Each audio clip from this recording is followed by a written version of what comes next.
Welcome to the Blerdsnerds podcast.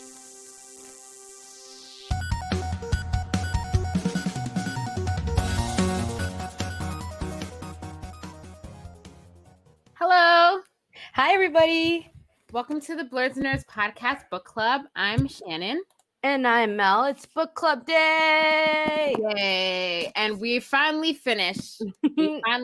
Guys. And we have a special treat for you. Tomi Adeyemi is here. We'll be interviewing her.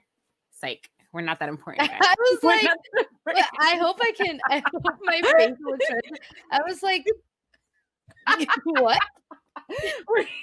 I wish we were that important. Where she That was good. You little con artist. That tricked even me. And I was like, wait. Now I'm hot. Now I'm just like really warm. Maybe one day though. Maybe one day will be that important. But yes, we just finished the last 10 chapters. What a journey it's been, guys. Oh, yes. Keep your hands, feet, all body parts inside the ride because it's coming. It's going. Here we are. I was saying to Mel a little before this started. Well, what did you say we were doing? We're going to talk about how he felt. I felt. Yes.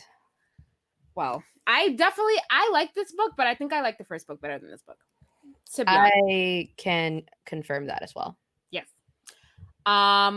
It wasn't. I liked it though. I enjoyed it. I just feel like overall I enjoyed the characters more in the first book. Every character in this book pissed me off at some point. So I just feel like. I agree. I believe because of the way this ended, this was probably just not filler. I wouldn't say filler, but I feel like everything great again, like the first book will happen in the next book. Mm-hmm. Mm-hmm. I think that's kind of what it is. And yes, the next book there will be a next book and it'll be the last book. I was reading up a little before this. So there are going to be 3 books in the series. Mm-hmm. It'll be the last book. She's saying that it's going to be long because she says a lot's going to happen. She said it's going to be somewhere between 500 to 700 pages. So buckle up, boys and girls. Damn, this one was only 400. Yeah, no, it was a lot shorter. The first book was a lot thicker than this book. Should we do a review for that one too? Do you want to? I feel like we're already in of the third book. Yeah. Well, yeah, when it comes out, if we're still in business, sure. Sure we can. Were we ever really in business? Yeah, we were, I think. No, we were. Yeah, I think that would be cool. I would definitely like that. Mm-hmm. So, yeah. So I guess, do you have any thoughts, Mel, before we start talking about the last 10 chapters? Overall? Yes, overall.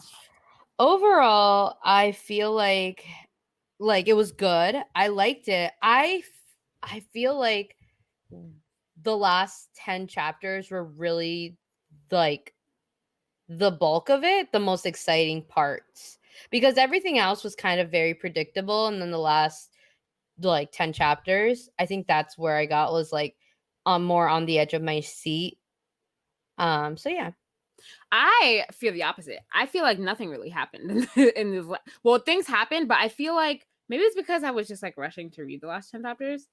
But I just feel like it all happened. So I feel like it all happened so fast. I feel like there was a lot of build up. Oh, okay, that's more accurate. I feel like there was a lot of build up to it, and then it just all happened really quickly. Yeah, I will say the way the war gets started is very fast, but it's almost like how much more can they say? It's kind of like. I think it kind of has to be a little bit of quick pace. That's why there wasn't a lot of it. I just feel like the whole part where I guess we'll get to this when we get to it. So I won't say anything about it. Okay. Should we jump in then? Yeah. So we jump in as we remember the last week we left off when they discovered that they had the power to bring back all the soldiers that all the villagers, that Amari so wrongfully murdered with her murderous, vicious, traitorous intent. So with their connected life forces, Zelie is bringing back all the villagers that Amari killed. Yep. Zelie and Connie. Yep. And so they realize now that they can use this method to kind of win the war. And, Zelie kind of comes out of her little funk in which she was not willing to fight and kind of was trying to run away from war. She apologizes and she was like, I'm sorry. I know that before I wasn't willing to fight, but now now I know that we can do this. And she's on board fully. And like she's riling all the villagers up, and then she realizes that in order for her to make this work, she's going to have to sacrifice someone that I love in order to use more of the Moonstone's magic. So someone's gotta die. Yes, and that's a good summary of that. So the following chapter, that was quick. That was like a 1-pager, 1.5 page. They're all like 1-pagers. That's why everything happened too fast because it was so short. Zalie's heading to Amari's cell. So Amari's in a cell and she's heading down to go talk to her, see her. We're not really sure. Maybe yell at her, slap her, maybe. I don't know. But he hears something, and the quote is she's going to Amari's cell because she's saying, oh no, go ahead, I'll let you finish. She hears someone say, what do you mean it's over? And so basically right, Rowan. Yes. Yeah, it's Rowan and his crew with Haroon. If we remember, Haroon's the other one that he just kind of disappears. We don't know where he went the whole time with the crew. But basically Haroon kind of gives him some heat for starting to fall for or falling in love with Zelie, and kind of just like tries to overrule him in a sense. He's gone soft, but he's trying to pull out of a plan that they are going to get paid for. Right. Which we still don't even really know. Even by the end of the book, we don't know what that plan is. What that plan necessarily was. Yeah. The one thing to definitely note is that Rowan has some new gear. He has a metal arm. How many days after? That's what I was wondering that too. I'm like, how does he have a metal arm already? Yeah. But I think that the welders just were able to make able to weld him like a new arm. Yeah. Yeah. So I didn't know if that was like a metaphor for like him not having an arm, but no, turns out he has a metal arm. Yeah, I think that so I think that the welders are able to quickly construct the arm for him. Yep. And so, they're kind of just going back and forth, and Rowan, like Haroon, so they're about to get into a fight, and Haroon, like kind of tenses up because even though he's like tough guy, like Rowan's still like above him and his boss. Rowan doesn't strike at first, and then, like Haroon gives him a nod and like starts to smile, very smirk like, and then Rowan strikes him, gets over him, and basically takes a cigarette that he was smoking, and a lit one, and puts it up to his neck, and then Haroon's like, get off of me. Yeah. But I'm actually, now that we're talking about this, I think that the plan had to do with what happens at the end of the book. I think that that's obviously because that's the only thing that makes sense, because otherwise it's very random what happened. So that's true, but wouldn't Rowan then warn all of them about it? But maybe because Rowan said that the plan is off, so maybe he thought that his mercenaries listened to him, but they probably just went and did it anyway. You think? That's what I'm thinking. That would make sense. That would be a good twist. Yeah. That's what I'm thinking, but we don't know if that's what happened. I mean, it's a possibility because, like you said, at the end, it's like something just happens, but like, where did all this happen from? It makes sense. I wouldn't put it past them. And how does the palace just know what their plans are? Like they know where all these people are. I don't know. That's another good question. So basically Rowan and him go back and forth, and Rowan says, you've grown confidence in my absence, Haroon, and basically threatens him, saying, if I catch you so much as a whiff of you going against my orders, I'll hang you by your own intestines. So basically he threatens him, and then he surrenders, and then him and his mercenaries leave, and then Rowan's left sitting there, but he knows that Zelie's there, and he's like, how long have you been staying there? She's like, how did you know I was here? Which he forgives her pretty quickly, but I forgot that she saved his life, so I guess you have to forgive her. Yeah, I was thinking that as well. I was like, oh wait, he's missing a whole arm, but it's because that he's alive. Yeah, she tethered her own life force to his so that he could live, so he cannot be mad at her any longer. But so there was a line here that I found very interesting, and I had a weird idea, and now obviously looking back, I mean, unless it's like not weird, but when it says back in the mountains, you told me about your mother, I say, you said she used to sing to me, you hummed her song to me. I don't know why. I felt like that was alluding to like Nihanda being his mom or something. Like I was Wait, what? because they were talking about like being a mercenary, you know, and I don't know why, but that was just like, wait, is the queen his mom or something? No. Yeah, but I don't know. There was more to it, and I wish I would have underlined more, but there was something that I don't know why. I was like, wait, is that his mom? But yeah, obviously it's not. What a twist that would be, though. What a twist that would be. Sorry. So they sit down and like they hold hands and like he admits that he loves her. Right? He says that in this chapter. Yes, he does. And I was like, oh, he loves her. But at this point, I don't really know. And I don't really care about Zelie's love life anymore. I don't know why. So I guess Yeah, they start kissing and all that stuff. And they're crying and it's all emotional. Yep. So, and then there's a new plan in place what he alludes to. And he asked when she'll be leaving, and he said in a few hours, and he is very adamant about going, and she says no, because you need to heal. And so we all know that wasn't going to work, so he says that he's going. No matter what. So he's like, you're my home, you don't get to leave me behind. So cute.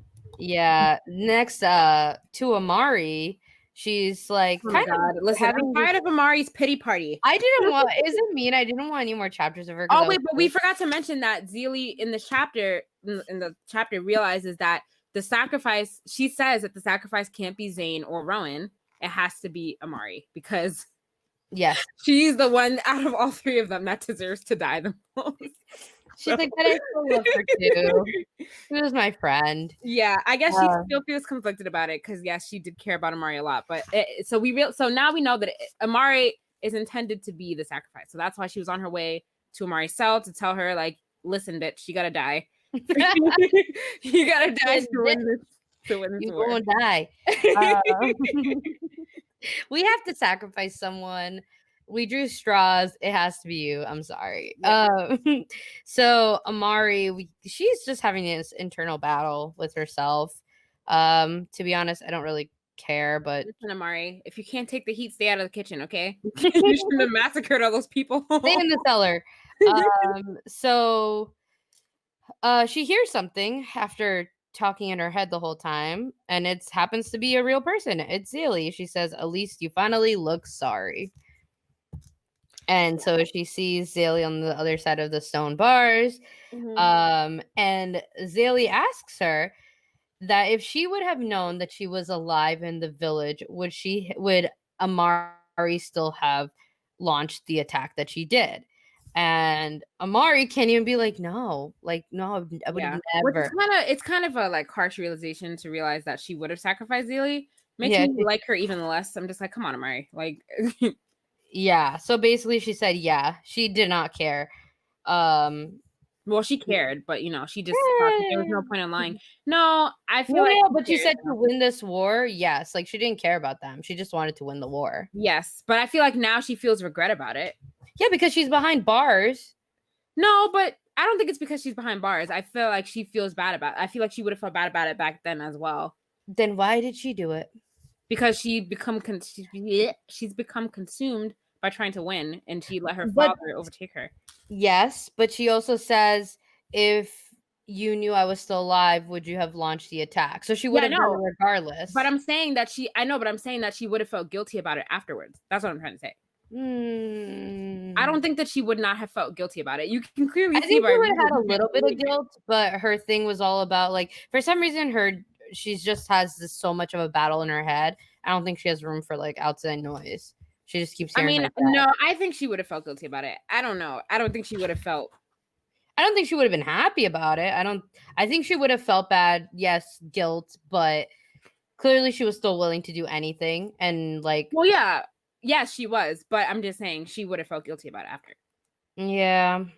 Oh no. I think she snapped. I don't- But so she says, so she surprises her with this, saying that they brought everybody back that she has killed. And so she's like, what? Cool, thanks. You know? Yeah. So whatchamacallit?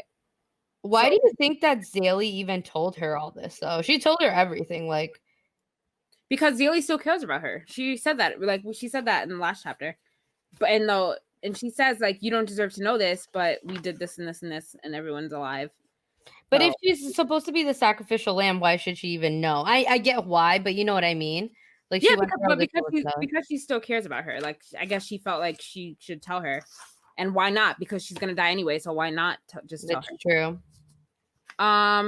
So yeah, so Amari kind of puts two and two together anyway, and she realizes that it has to be her when when Zelie tells her how they plan to win. She's like, okay, like I'll do it without Zelie having to ask, and then Zelie's like, no, I haven't decided yet, and then she's like, Amari's like, you don't need to decide, I'll do it. So they're kind of going back and forth with each other, and then out of the shadows comes Mama Agba, and Mama Agba's like, it's not your time, take me instead. My heart. I love that woman. Yeah, she was a good thread throughout the story. Yeah. So of course Zelie goes back and forth with Mama Agba, but she insists that it has to be her. Yeah. Did they ever make up? No, they didn't make up, really. But this was kind of like their makeup. Yeah. And Mama, I like that Mama Agba tells her to shut up and listen. So yeah, she basically tells him you have no choice, that the people need you both, and Zelie tries to tell her, but people need you more. And she goes into this story about how she asked Zelie, do you remember what I told you about my Ispaya? When she ascended like years ago, she saw herself kneeling on the mountaintop, and that her sky mother welcomed her with open arms. But all this time she had thought she was peeking into like beyond. Instead, her vision was with Zelie all along. So I thought that was kind of really sweet. That was really encouraging. And so Zelie like kind of, I think Zelie for a second goes back to like when you're a little kid almost, and like, no mom, like I need you to be there for me, you know what I mean, kind of thing. Because next to her mom, Mama Agba was her mother figure. And so I thought that was really sweet, and it kind of shows that relationship, how we said, like I had just asked you, did she forgive her, you know, and she didn't. But like this was kind of like a makeup, like you don't always like necessarily go into like with certain things with like parental figures, you don't always say sorry. Like sorry doesn't necessarily come out, even though you know you are sorry and you're both like move on from it. So I thought that was really sweet. It was. So it kind of hops to them getting ready on the top of a mountain, and the 10 magi stand in a circle, and Amari watches from behind Tzain. This is what I'm confused about. How many magi's are there? Oh no, I'm thinking of elders. I'm sorry. Yeah, elders. Yeah. So Amari's watching behind Tzain, and she's in what's it called? Handcuffs. Kind of like metal restraint. What you deserve. Yeah. You cannot be trusted. Anyway, so Mama Agba cousin goes around and she gives her words of wisdom to everybody, and it's so sad, so sad, so sad. Everyone's sad. And then she comes around when she comes to Tzain, what she says to Tzain kind of makes me, it's kind of a little touching. He's like, thank you for everything. And then she comes to Zelie, and Zelie is a wreck basically because she was mad at Mama Agba for a while. Yep. And then what does she say to her? She says, there's nothing that you could do that would make me, I don't actually have the quote in front of me. I'm just trying to remember what she said. Well, before that, she does go to Amari, and she yes, Amari. She reassures her that like she is not her mistakes, that what she's done. Although, I mean, I get it. She's about to be sacrificed, but anyway, she made a pretty big mistake. So I don't know. Yeah, just like you are not your mistakes. I mean, maybe she should have said, please learn to not kill everybody inside. Thank you. No, it was really sweet though. It just shows that she's very caring and kind of like those are all her kids, you know. Mm-hmm. But that's really sad, and Zelie has to unfortunately be the one to end her life. Yeah, she and I can't. Oh, I can't imagine that. Yeah. So Zelie does the ritual, and then magical stuff starts to happen. Again, all this magical stuff I can't really picture happening in my mind. Maybe because I'm dead and uncreative. I can't imagine what's happening. Stop! Oh my gosh, happening in my head. But I yeah. was able to picture this a little better than the other one. From what I gather, everyone just kind of like her blood spills, and then everyone's like her body goes up, and she's like her like doesn't have any like what's it called? She's just very like limp. Is that what it's called? Like limp. And then everyone else kind of has the same thing, and yeah, and then she just falls and no more life, which is very sad. Yeah, it's sad. Yeah. But at the end, she grabs Mama Aqua's cane, and then she whispers a sacrament under her breath, and then which basically means I won't let you down. Again, not even gonna try to pronounce any of these incantations like we know how to say it. We don't. Yeah. So next chapter, here's back to Inan, and they're about to celebrate the ending of the war, but Inan has his own plans, which I thought he killed his mother, but apparently not. He should have just poisoned her because she needs to die. If the monarchy, if him and her are what's wrong with the monarchy, then you should have killed her. You should have killed her. And I was wondering how long. Well, once we get to it, I can talk about how long what he did would actually last. Yeah, I know. I was wondering that too, but like he should have just poisoned. He should have just actually poisoned her. Yeah, I agree with that. She needs to die. She's an evil hag. She's very like on and off switch because she's like, you look so handsome, you know. What we but did. this was before he said that he's planning on ending the monarchy, so that's why she's nice to him. And then and then she switches really quick. Oh yeah, like, and then she's gonna call him a rotten little maggot. Exactly. That's your son. That's crazy. I know, she's terrible. You're a maggot too. You have magic. What? You have magic too. I'm so confused. Anyway. Anyway. Like, how are you gonna call your son that? Anyway, whatever. That's why I said that he should have just poisoned her. After he fell unconscious, he should have took a dagger and stabbed her. That's it. So yeah, they were drinking wine while they were talking, and she's like, "You're blah blah blah." She was saying him all these mean things, and then she turns to the door, and her knees buckle from under her, and then she tries to walk, but guess what? She just starts stumbling like the wretched woman she is, and so she doesn't understand what's going on. But Inan, you know what? I will give it to him. He was able to trick her because he's like, I was worried you'd recognize, you know, what because it's all her own stuff. And so good for him for putting in her drink and, you know, being able to do that. But he says, I hope you enjoy the gala, mother. It'll be the last. He should have killed her though. But yeah, not a death, but 85 chapters later, he finally did something against his mother. Yeah. So this next chapter with Zelie, I don't really understand. I don't understand. How did Inan? When did Inan have the time to rebuild? What's the name of the town? Ibadan? Yeah. When did he have the time to do that? Did he even build it? I thought he just built their home because they said their home. How did he even know what their home looked like? That's what I was wondering. I was like, how did he know what this home looked like? Like, did he go over for dinner one time? I don't know. Yeah, I feel like that's a little bit of a plot hole because I'm like, how did he realistically do this? Yeah, and he wrote her a bunch of letters. How did he know that was her home? I don't know. The letters were nice though. The letters were really sweet. Let's fill in what's happened. So basically, they sail to, what is it called? Ibadan?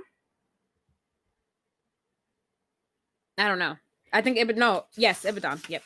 So they sail to Ibadan via Neo's magic on a boat. And so only from what I gather, only her and Tzain get out of the boat because they see their homes like build back up. And so they go inside and they recognize basically everything that they had not burnt down, which that's what we're finding really weird because how does that even happen? That Yeah. he knows like all these things that they used to have, you know, that Tzain used to have, and then Zelie used to have.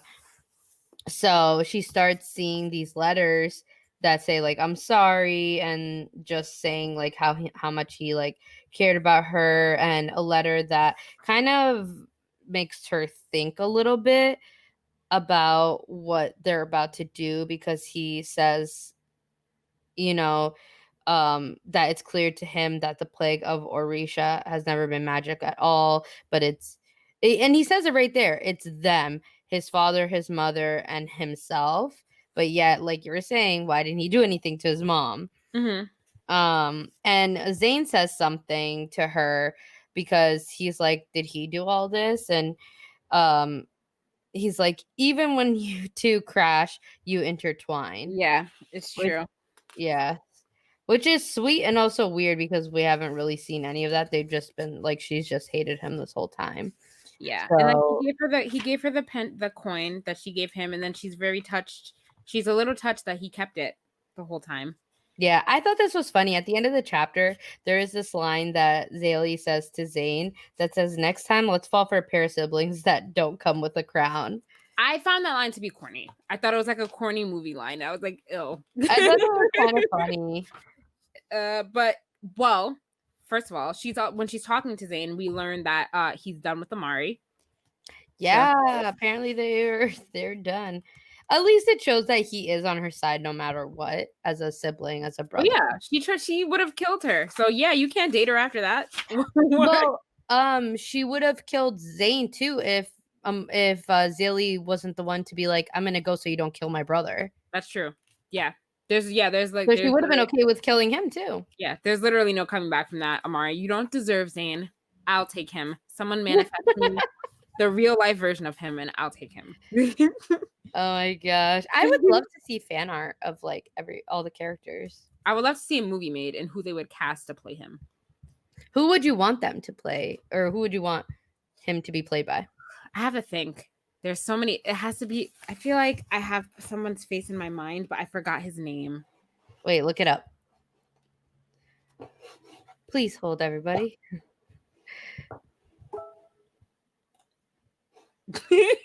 Sorry. What was I doing? Oh, yes, he says. Looking up the face of a person that would look like Tzain in the movie. Let's finish talking about Tzain while I'm doing this, because it's gonna take me a second to figure out who I would okay. play him. Just like a strong Michael B. Jordan, not you. You're overrated. I don't know. So many options. It has to be someone young, right? Youngish, because they yeah, like 19 or 20, like. So it can't be somebody too old. I don't know. Maybe I'll know by the end of the podcast. Let's keep talking. I'll keep looking. All right, sounds First good. of all, in Google, I typed in Black young adult actors, and I don't know why white people are coming up on here, like Tom Holland, Zac Efron. What? Google, what the heck? You're so suspicious. Okay, like I don't understand. Anyway, yeah, I don't know. Okay, I don't know right now. All right, maybe by the end of this, Shannon will have found her dream Tzain. Yeah, maybe we'll see. Or maybe it'll be someone that we don't even know yet. Maybe, yeah, like a rising star, up and comer. Yep. Oops, sorry, I just moved my. What did I do? But anyway, so chapter 87. Wow, we're getting to the end. I just realized we're like very, very close. Basically this is go time. They're at the top of the hill overlooking Lagos, which again, there's kind of like that gap of like, how did they get there kind of thing, like walk, you know? Yeah. Well, Lagos isn't far from their home. Remember? It doesn't take that long to get there. If you remember from the first book. Sorry. But no, yeah, I'm just looking at the what's it called? Not the calendar, the map. Ibadan. It's not close necessarily. But it's not far because in the first book, remember they traveled there really quickly to. That's Oh no true. no no no! Their home is not. No! Not Ibadan. They're in Ilorin. Their home is Ilorin. That's where they were. That's where they were. Mm. Ibadan was where they were before this. Oh Like, yes, then where yes, they're very Amari very left. close. Yeah. And I see this ships, which I'm guessing might be theirs. So that would make sense. Don't Mhm. hate us, everybody. We're so sorry for Miss. They sound very similar. Yeah. So they go through, kind of who they're fighting for, and just to like give them that extra emotional energy to go along with it. So they start by a pulse of energy that explodes and makes the ground beneath them crack. Gravel and dirt float around their feet. Bark splits. Basically, they're like creating this giant like eruption. Kamaru and Kenyan step forward, and together they put their hands in the ground, and the earth vibrates beneath everybody. Mhm. Kamaru makes the ground lift, and then Kenyan follows, creating a like lava and spreads that throughout the land. Mhm. So, which sounds kind of crazy. Also sounds a lot like 2020. Yes. So they start hearing alarms, and the first wave of Titans charge at the Magicite, or as the Magicite flies. Here's a question for you, because later we find out that, we know that Anan's kind of having like a little bit of some type of party. So do they not like hear anything? Well, they do. Yeah, mean, later, but as they got closer, not like outside, but I feel like if the earth's crackling and there's lava coming, like, wouldn't you kind of hear that or feel Well, I that? think that's what they did here. I think that when we get into Anon's chapter and they hear the boom, I think that is the moment when that first starts. Oh no, you're right. They heard them when they were That's at the the wall. wall coming down, yeah. I guess not. I guess not. The wine's pumping, and so is the music, I guess. That you don't even notice what's going on right outside. Well, I think they explain how the wall's just ginormous. Yeah. So maybe that's why they also can't hear it. So but before the soldiers can like strike with their gas, Jai and Imani both lift their hands, and they kind of push back the soldiers and basically poison them. Mhm. And they start spitting out blood, and then their skin turns black like the villagers that Amari had killed. And then the Titans are fighting back, saying, "Don't let them through." Kamaru stops the cannonballs, because now there's cannonballs coming at them with the wave of his hands, and for every explosion Jai blows away, Kenyan sends back a firebomb.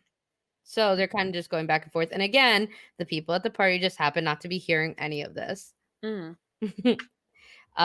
So they basically fight them until they have nothing left besides the soldiers themselves, and Zelie basically can just kill them all with one swipe.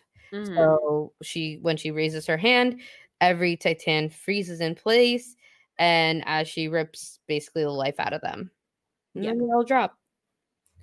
Yep. So then we go to Inan, and then so Inan is about to prepare to say that he's dissolving the monarchy, which of course is not going to go over well, because Not at all. why would that go over well? So anyway, so Yeah. he gets up to talk, and then everyone's like, "Oh, hail King Inan, like they won the war, blah blah blah." And then he starts to say that like this monarchy is poison, and then, well, let me just read. He says, "These difficult times have brought equally difficult lessons. The end of this war gives us a chance to right our former wrongs, to confront Orisha's dark history and make a lasting change. In searching for the best path forward, I was brought back to the legends many of us grew up without hearing. I like to share one of these legends with you now." So then he starts talking about like the legend, the story of how basically the gods, like Sky Mother, created humans, and the gods, like basically the story that we hear throughout like this book and the first book. And people are kind of just like, what's he saying? What's he talking about? Anyway, so he basically goes on to say like the clans ruled the land in the beginning, And then we didn't have our first rulers until a group of Magi abused their gifts. They lost their ability to do magic, but their ancestors established this monarchy. Mm-hmm. So like everyone's kind of like the mood is shifting and everyone's kind of like, what's going on? So basically, so he says, you've been called here to celebrate a new era, and a new era it will be. The downfall of Orisha is linked to its throne. Countless people have paid its toll in blood. And then he says, I intend to put the affairs of this kingdom in order, then I'm ending this institution altogether. And then everyone starts going crazy, and they're like, you can't do that. And it's like the maggots have messed with his head. And so he says, please, I know you're scared, but in time, you shall see this is what's best. With the proper support, we can build something better than the monarchy. So when I read this, I was like, wow, what a direct reference to what's going on now. You know, like with everything like with police brutality, and people are saying, you know, all the defunding the police and like putting something else in place of the police system that we have now, like something that's better, something that's actually built to serve everyone. So this was like a direct thing, you know? So I was just like, wow. So that's what I took from that line. But obviously that doesn't go over well. But before anything else can happen, they hear the first explosion, or they hear like a rumble, and that's when they realize that they're under attack. And then he tells everyone to run because the IKEA are coming. Yeah, he says, get out of the palace, get to safety. The best thing to do is just to let all the nobles die. They have to start over again if they want last. Yeah, that generation just has to go. I will say I do appreciate the fact that they're not after all the nobles or anything, you know, they're just like there to get their people out is kind of what, because they're also there to I think they're also there to win the war as well. I think they're gonna kill like the royals, but they're not there to kill like the noble people, because the noble people are just running by everybody. You know what I mean? True. Well, that's true, but they're not going after the nobles specifically. But no, they're going after the monarch. If any nobles die in the process, right? Yeah. But I'm saying I have an appreciation for the fact that they're not like specifically out for them. Yeah. Yes. So, dun dun dun. Time for the war.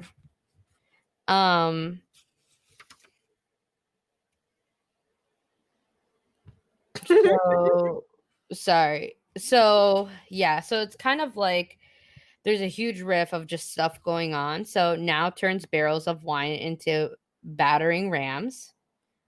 Which so they just turn I was gonna ask you about this, barrels of wine into rams, like actual animal rams. No, like battering rams. What's battering rams? You don't know what a battering ram is? No, that's why I was confused. I was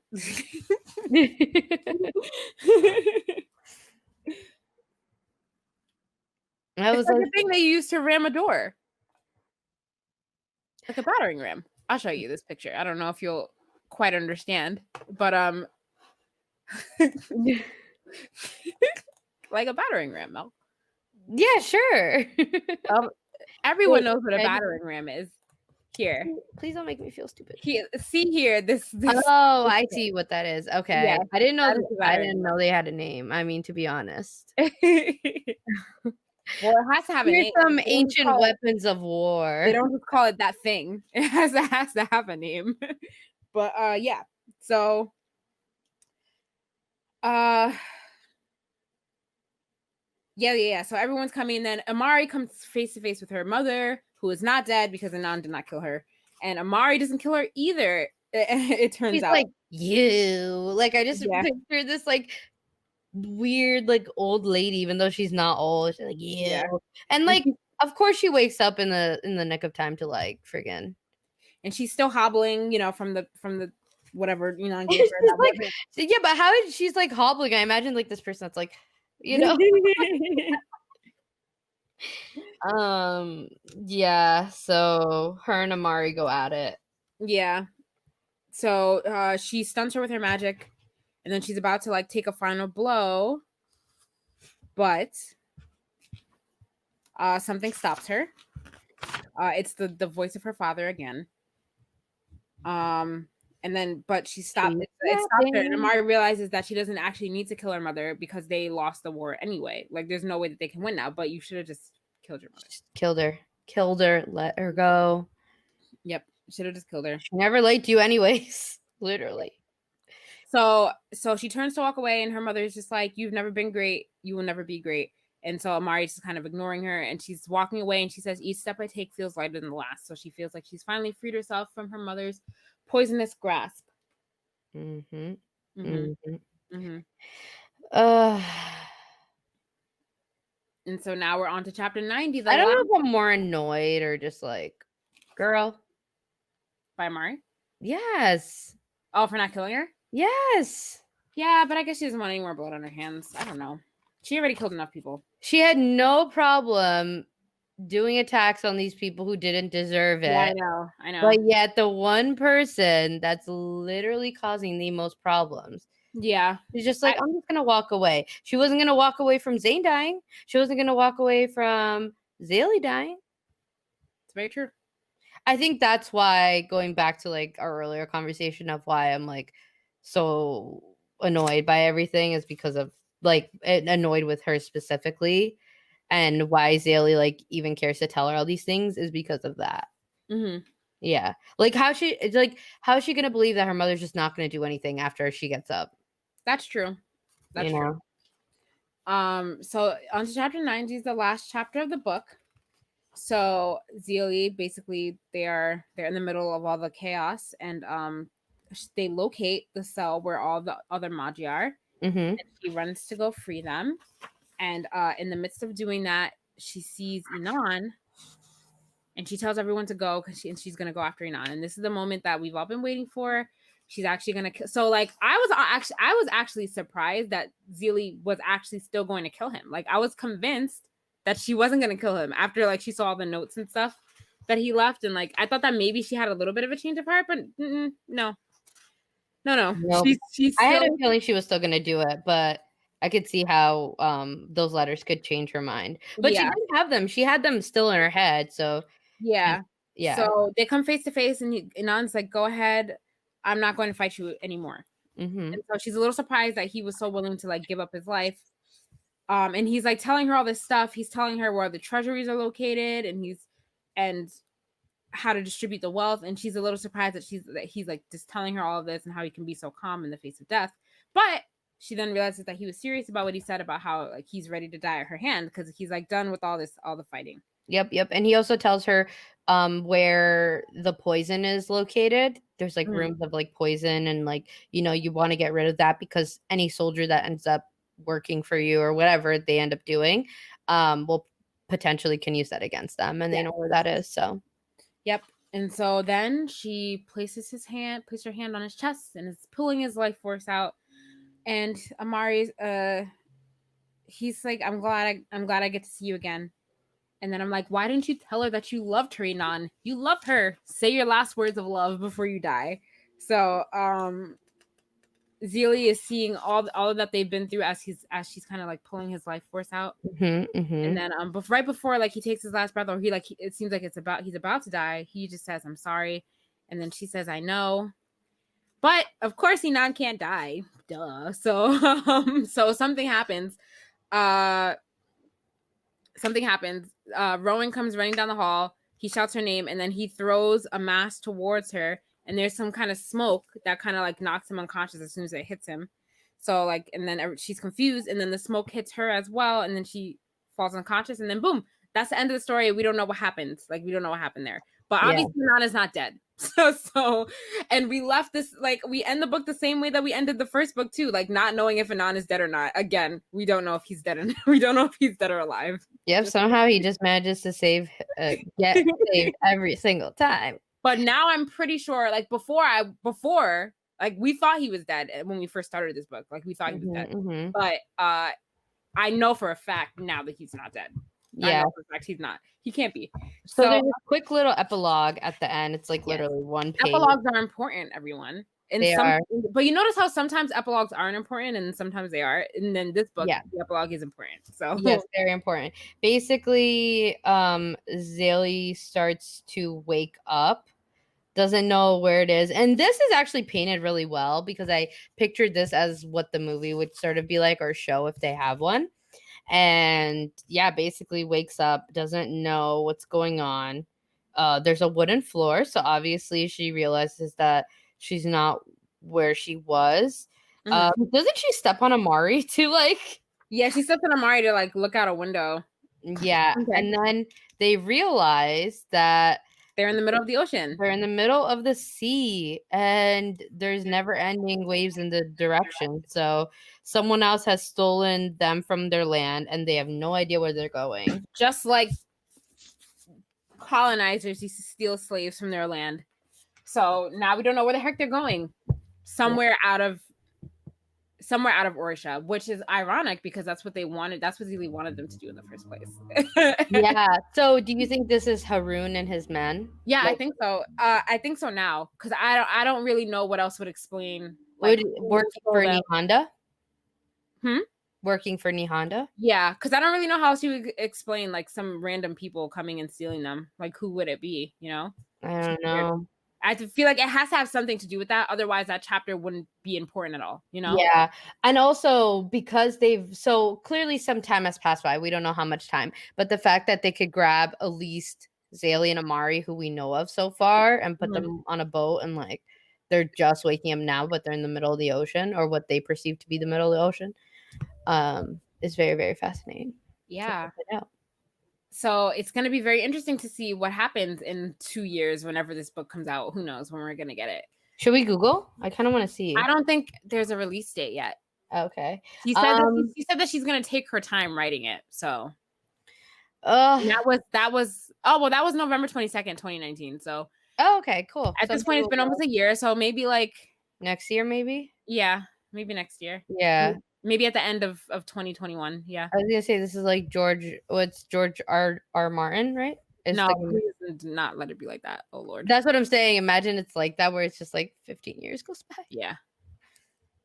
So and by then, I'm not even gonna remember what the heck happened. That's when you reread the book, like I did. I reread the first book, but I'm not gonna reread both books. That's for sure. Before reading the third one. Yeah, that's true. I always say I'm gonna re-listen to these episodes, but I don't. But anyway, like I said, I liked the first book better. This book was very good, but I still like the first book better. And first books usually tend to be the best out of a trilogy or like a series. But yeah, I'm looking forward to seeing what happens. I don't really know like what kind of shenanigans they're gonna be in this third book and like how they're gonna like get out of that. I sense love triangle between Inan and Rowan. Because I don't really know if Zelie, if he's not already dead, I don't really know if Zelie, especially because they're going through now like this new problem. I don't really know if Zelie's gonna kill him. You know, like I don't really know. I think I think the window's gone. Yep. Because now they have bigger problems, so I don't really know. So I feel like that's gonna come into play. Yeah, and we definitely called the love triangle between them. Yeah, we definitely did. I wasn't exactly sure at a point how it was gonna happen, but like now I see. So. Yeah. So rating, what would you give this out of like 5 or 10? Out of 10. The book? Yeah. Oh, I give it like a solid 8. It's a good book. I agree. Again, I give it about an 8.5. Yeah, again, like the parallels to like the real world and like things that are actually happening will always make it a really good book. So overall, I give it like an 8.5. Yeah, but just in measuring it up to the first book, I just like the first book better. But it was still a good read. It was a good read. I hope she starts writing other stories as well, like start a different type of land. But I can appreciate how much detail goes into this because things I looked up actually have links to, like you're saying, the real world and like people's cultures. And I find that really fascinating. And, you know, in a time where like it's nice to see representation, like I'm glad that her book is really getting recognized for that. So exactly. Yep. Well, guys, it's been another book club series another book club series in the book. It's been an adventure. Yes, and please don't look for anything else from book club for a little while. We're taking a break. We're taking a break, but as always, it was great reading along with you guys. So if you guys have suggestions on books that you would like us to read next, we're open to anything. It could be a book, it could be a comic book, which would be a lot easier for us to read and talk about. So like whatever, if you guys have any suggestions, just let us know. I agree. All of that. It's been fun. Yes. So Gonna miss you guys on Thursdays. I know. And as always, you can find us on our YouTube page. Damn. Subscribe to our YouTube. You can find the link to our YouTube channel in our Instagram page. So you can go over to Instagram, subscribe to us, follow us, send us an email, and do all of that jazz. As always, I'm Shannon. And I'm Mel. Thanks for listening, guys. Have a good one. Bye.